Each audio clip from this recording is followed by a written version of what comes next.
Stacy Peterson, a 23-year-old mother of two, was reported missing. Stacy Peterson was last seen wearing a red jogging. A soap opera of sorts, Stacy was the fourth wife of Drew Peterson, who became the sole suspect in her disappearance. On October 28, 2007, a beautiful Sunday morning turned into a haunting mystery when 23-year-old Stacy Peterson vanished into thin air. Her disappearance would unravel a tangled web of love, greed, and deceit, exposing a shocking trail of crimes committed by one of the most unlikely suspects, that is her husband named Drew Peterson. With a history of controlling and violent behavior, Drew's facade as a devoted husband and father would crumble, revealing a sinister truth. With a reputation as a charming and respected police officer, Drew Peterson's true nature would be revealed through a series of mysterious disappearances and tragic deaths. Drew was born and raised in Bolingbrook, an Illinois suburb of Chicago. Drew Peterson participated in the U.S. Army following his high school graduation and joined the Bolingbrook Police Department in 1977. When Drew first joined the police force, he was assigned to a number of units, including the Metro Area Drug Squad. Over time, he established himself in the department and rose to the rank of sergeant. Drew's passion for being a police officer was clear throughout his career, and his superiors recognized his dedication and competence in this sector by awarding him the Police Officer of the Year award in 1978. His co-workers referred to him as a cop's cop, one who loved collaborating closely with other law enforcement officials and devoted his life to serving and defending the community. Although Drew had a passion for law and order as a police officer, he also had a tendency to attract women. Drew met Carol Brown in high school and married her in 1974. They had 2 children, Stephen and Eric. Later on, Drew retired from the Bolingbrook Police Department in 2007 and married Vicki Connolly in 1982. In 1992, Drew went on a blind date with Kathleen Savio, who married him in 2004 and had 2 kids. Drew initially admired her, but later began to act differently towards Kathleen, calling her an ugly atheist. Later on, Stacy Peterson, a 17-year-old, was introduced to Drew, who offered her a sense of security. After an anonymous letter accusing Kathleen of infidelity, Drew moved out of their shared house and started considering divorce. Drew asked for a divorce and Kathleen agreed. After that, Stacy found out she was pregnant with Drew baby, so they exchanged vows in a private ceremony. On October 7, 2003, Drew and Kathleen's divorce was officially finalized. As Drew and Kathleen's relationship faded, the police were summoned to Kathleen's house multiple times between 2002 and 2004 to mediate conflicts between the two. Their son's custody and visitation rights were at the center of these disputes. On March 1, 2004, Kathleen Savio was discovered dead in her bathtub while she was in her home's master bedroom suite. The circumstances of her death raised a lot of questions. Nevertheless, even though there was no water in the tub, Kathleen's death was declared an accident due to drowning. This decision was made by a coroner's jury based on the information that was given, which included a police officer's statement endorsing Drew's character. The officer said that Drew was a kind man and he would never hurt Kathleen. Drew and Stacy Peterson had another kid together after Kathleen passed away. In addition to caring for her 2 small children, Stacy started taking care of Kathleen's children. However, on Sunday, October 28, 2007, things tragically turned worse when Stacy vanished without a trace. That day, Stacy's brother was painting his new apartment in Joliet, Illinois, but she didn't show up. She was supposed to help out that day, which made her family worried. Stacy's brother attempted to contact her but was not answered. This was not how it usually worked. When Stacy's family didn't hear from her and she didn't carry her phone throughout the day, they filed a missing persons complaint with the Illinois State Police. The moment Stacy vanished, an inquiry was opened, and officers questioned Drew. The investigators searched for any leads that would lead them to Stacy. Drew claims that the last time he saw Stacy was when he got up on Sunday, October 27th, and she told him that she was going to her brother's house to help with the painting job. At about 9 o'clock that evening, Drew claimed to have fallen back asleep and was woken up by his kids. Drew claimed that Stacy had called to tell him that she had moved on to another man. In the months prior to Stacy's disappearance, she also admitted to having parked her car at the airport.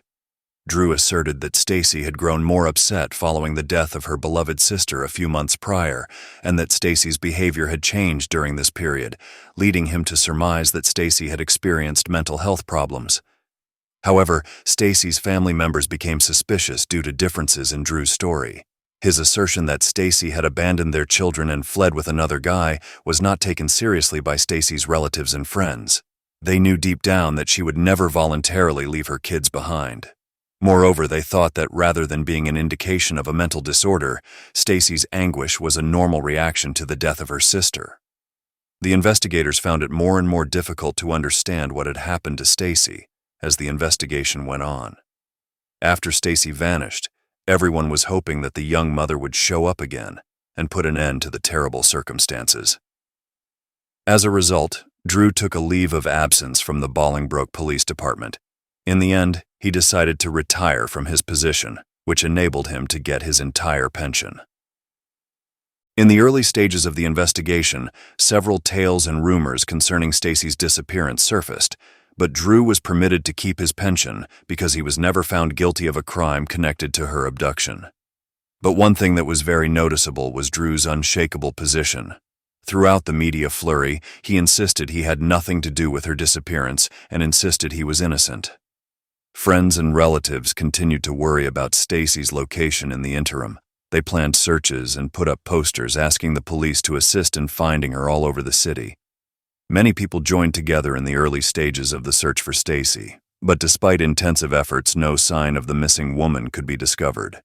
Despite conducting extensive investigations, including pond searches, multiple search warrants on Drew's residence, and the use of cadaver dogs, the police were unable to find any evidence that suggested Stacy had been the victim of foul play.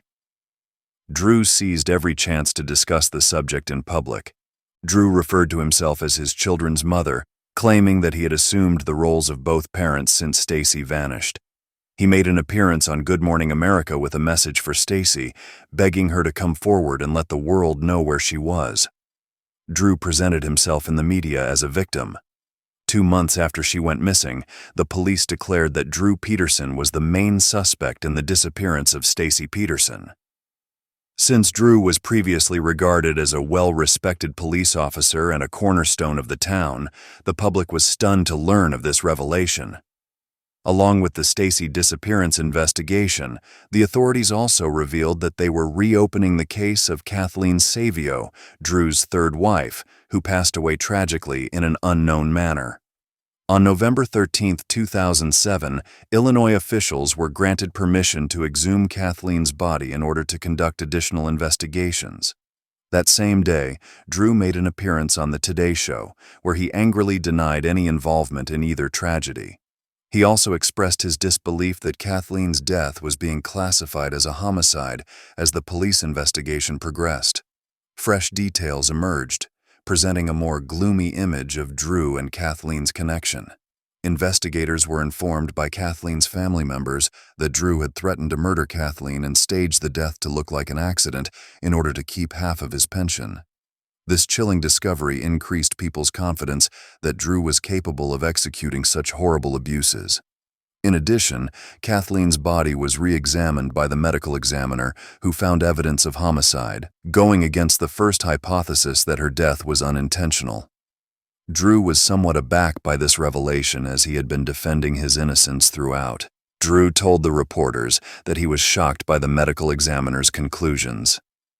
The detective met Vicki Connolly, who was Drew Peterson's second wife, and she said that Drew had threatened to murder her. In addition, she claimed that during their relationship, Drew had physically mistreated her. Vicki's daughter backed up her mother's story. She lived with Drew until she was 17. It was revealed to the detectives that Stacy had stated a wish to divorce Drew. Friends and family told Stacy that Drew had told them she wasn't pretty enough for him.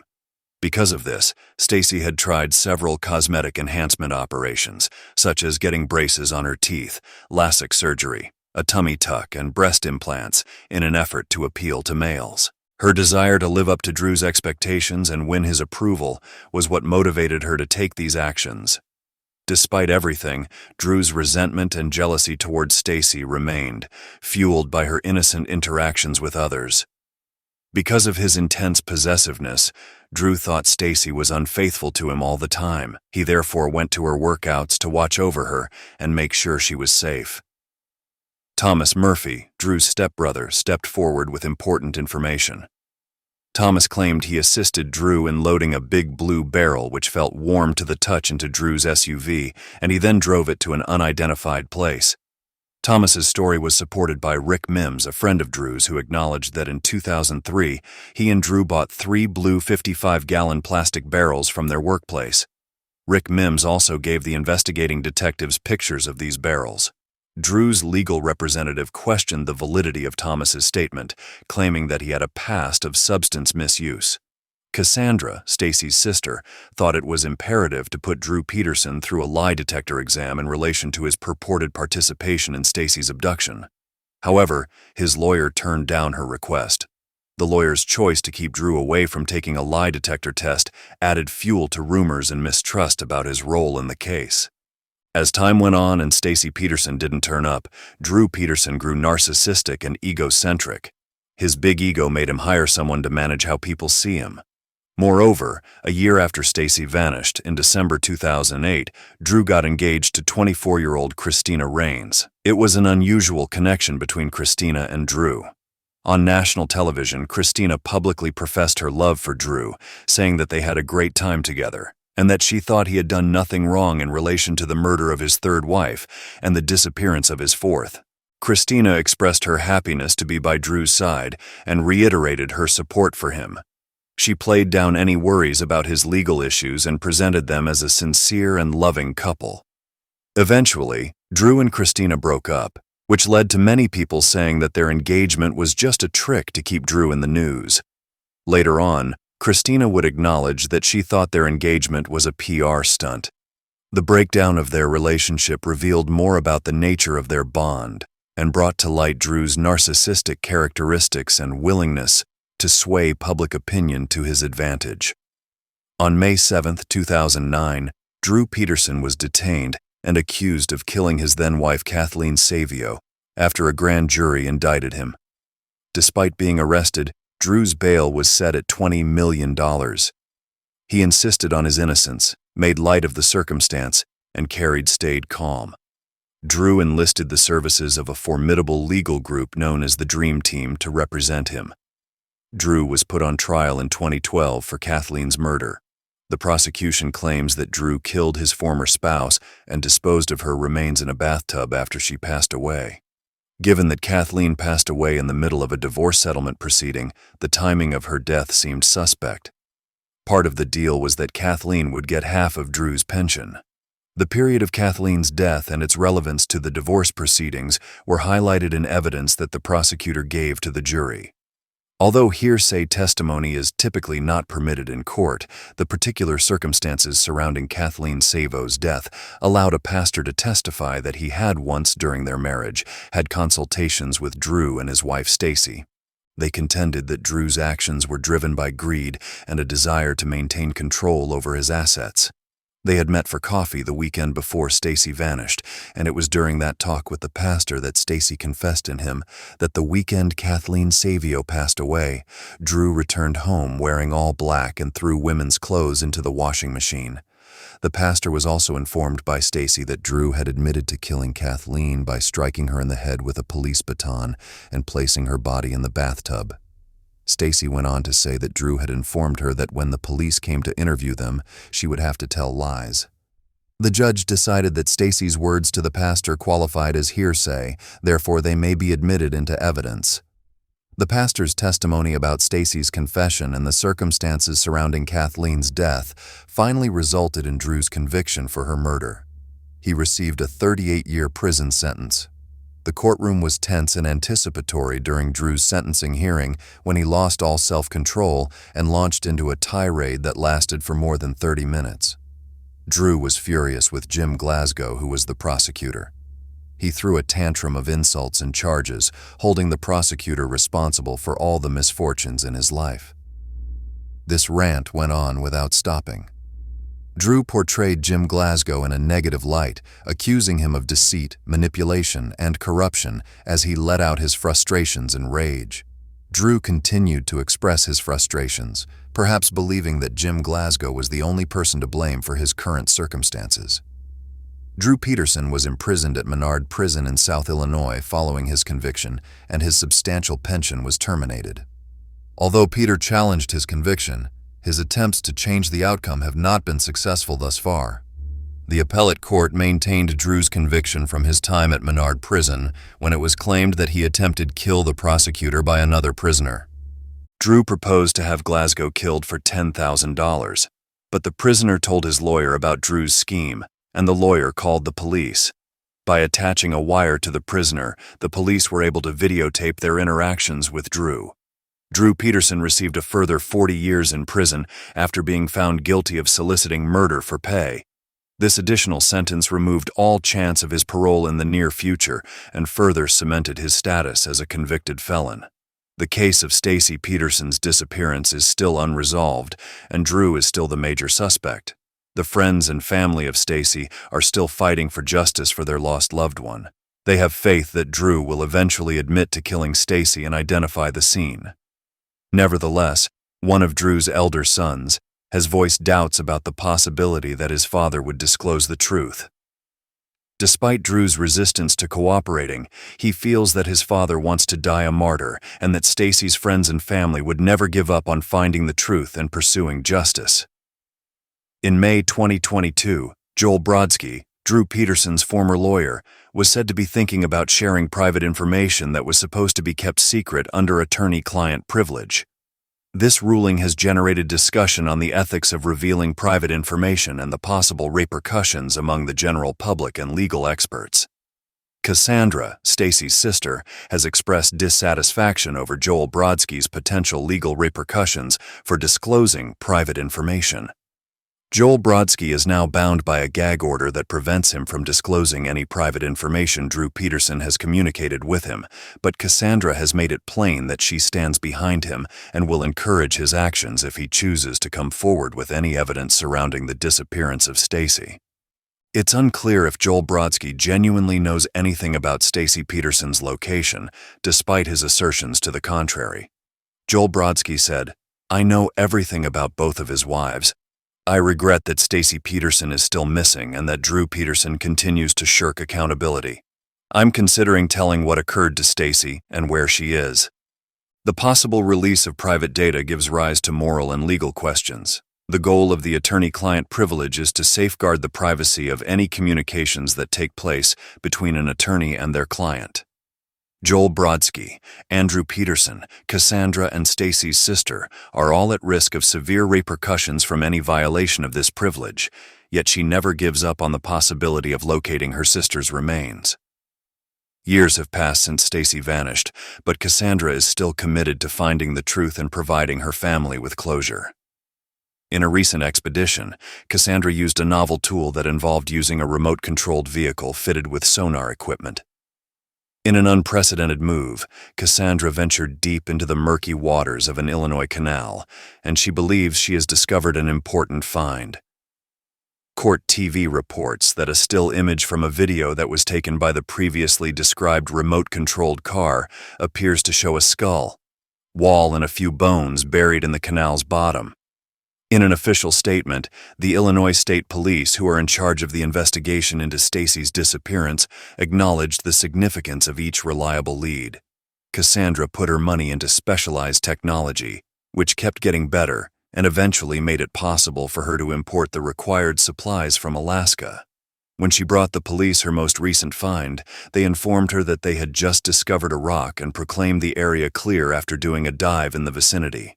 Cassandra is still hopeful that her sister's body will be found, even though the police don't seem interested.